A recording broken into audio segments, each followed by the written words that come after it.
রসুনি খোলার মতন পাতলা করে কাটতে হয়। রসুনের খোলার মতন পাতলা করে? তাহলে কি হবে? তাহলে রস ভালো হবে। এ কার কাছ থেকে শিখে আপনার এই তাল গাছ কাটা? আমার আব্বার কাছ থেকে শিখলাম। তাই তো একেবারে পাতলা করে কাটতে হচ্ছে, বিলেটের মতন ধারতে। এই তো এই ছুরিতে রস হবে, ছুরিতে রস। ছুরিতে রস? ছুরি যদি তোমার এই যে বেলায় নিয়ে যায় তাহলে রস হবে না। রস হবে না? গার পশম ধার দে, গার পশমে এরকম করে কাটি দেখতে হবে যে পশম কাটতিস কিনা, তাহলে মনে করবা যে তোমার রস আসবে গাছে। বাবা, এত তীক্ষ্ণ ধার হওয়া লাগবে? হ্যাঁ, ওই দেখো কিরকম পড়তিস হইতে। একটি তাল গাছে 5-6টা করে ভাড় টেঙানো থাকে, তাই এই ভাড়গুলো নামানোর জন্য কিন্তু এই যে দড়ি ব্যবহার করা হয়। এভাবে দেখতে পাচ্ছেন, ভাড় নামানোর জন্য এই দড়ি ব্যবহার করা হয়। আজকে আমি সম্পূর্ণ এই ভিডিওতে দেখাবো কিভাবে তালের রস, দেখুন কিভাবে তাল গাছ থেকে, একটা তাল গাছ থেকে 5-6টা ভাড় কিভাবে নিচে নামানো হচ্ছে, কোন পদ্ধতিতে। দড়ি সিস্টেম। এ কিন্তু খেজুর গাছের মতো না যে একটা একটা করে নামাবে। একটা তাল গাছে অনেকগুলো ভাড় হয়, 7টা-8টা করে, 7টা-8টা করে ভাড় হবে, তাই তো? এসে দড়ি সিস্টেম, দড়ি সিস্টেম করেও মাটিতে নিচে নামানো হচ্ছে। কমপক্ষে 40 হাত লম্বা একটি গাছ। কিরাম রস হলো তাল গাছে? ভালো রস হয়েছে। এ কি কয়দিন কাটায়? এই 5-7 দিন মতন কাটতেছি। তা কয়টা ভাড় পারতেছেন আজকে? এই 5টা। এখন মিষ্টি কিরকম এর রস? এর রস এখন মিষ্টি একটু কম হবে, নতুন পাতেছি। 10-15 দিন গেলে আবার মিষ্টি হবে না। 10-15 দিন? আচ্ছা, রেখে দেন যে কোনো এক জায়গায়, তাহলে পড়ে যাবে তো। এ কত বছর ধরে কাটেন? আমি 10-12 বছর ধরে কাটি। 10-12 বছর? হ্যাঁ।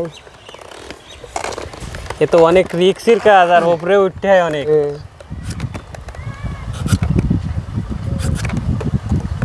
রসুনি খোলার মতন পাতলা করে কাটতে হয়।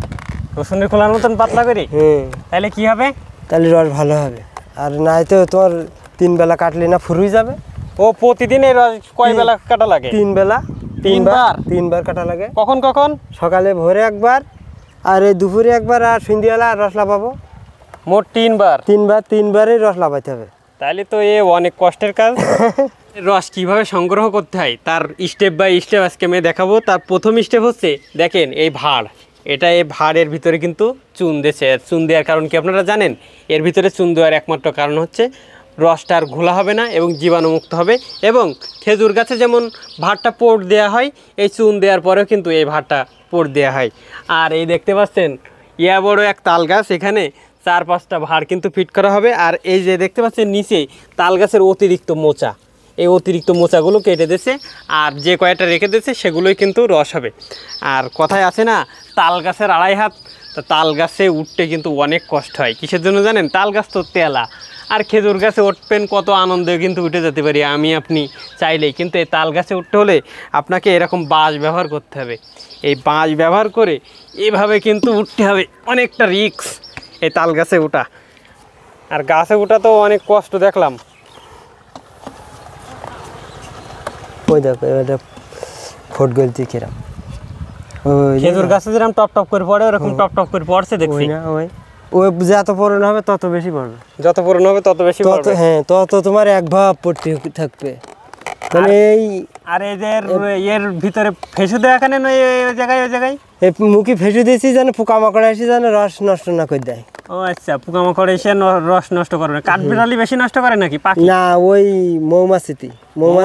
মৌমাছি আসি ভাড় ভর্তি যায় পড়ি ওই রস খাতে খাতে, তারপরে ওইটা আটকায় দিলি আর মৌমাছি তো খাইতে পারে না, কিছু আসবে না। তাই মৌমাছির জন্য এই করা। মৌমাছি তো আর কদিন পরে আসি ছুটি সব এতে আসবে, যে এত দিন যাবে তত রস বেশি হবে। এখন গাছের ওই ডেঙ্গু পাকবে। কার কাছ থেকে শিখে আপনার এই তাল গাছ কাটা? আমার আব্বার কাছ থেকে শিখলাম। তাই তো একেবারে পাতলা করে কাটতে হচ্ছে, বিলেটের মতন ধারতে। এই তো এই ছুরিতে হবে, ছুরিতে রস। ছুরিতে রস? ছুরি যদি তোমার এই যে বেলায় নিয়ে যায় তাহলে রস হবে না। রস হবে না? গার পশম ধার দে, গার পশমে এরকম করে কাটি দেখতে হবে যে পশম কাটতিস কিনা, তাহলে মনে করবা যে তোমার রস আসবে গাছে। ও বাবা এত তীক্ষ্ণ ধার হওয়া লাগবে। হ্যাঁ ওই দেখো কিরম পড়ছি হইতে তো পড়বো। এখন কি রস হালকা একটু ঘোলা হচ্ছে নাকি?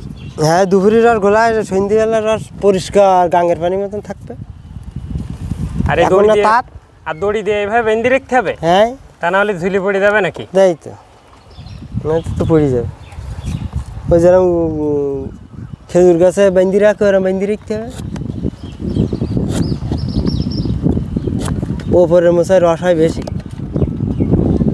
এই তালের গাছের ওই গোড়ার মশা রাখা যাবে না, সব ওপরের মশা রাখতে হবে। তাহলে রস হবে আরো বেশি। এই ওপরে এই নেই আমি রাখেছি, এইগুলো ছাঁটাই করলে পরে তো রস এসে যাবে, তাই রস এসে দু একটা করে পড়ে, দু এক টপ করে পড়ে।